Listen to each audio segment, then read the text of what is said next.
Walang pasok. Tignan muna natin yung garden natin. Ito na sila. Right. May mga bunga na. Harvest tayo tomorrow. Pati yung mga kamatis meron na rin yata. Ito wala pa. Ito. Tama.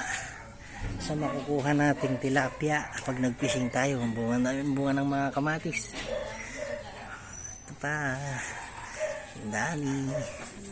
Ito pa. Dami.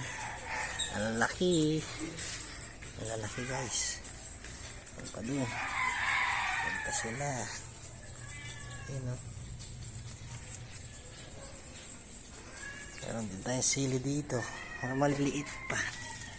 Ito sila. Ang dami na akong nakuha dito.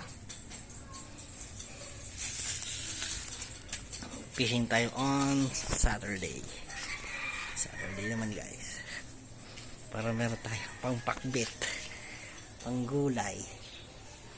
Alright. Bye.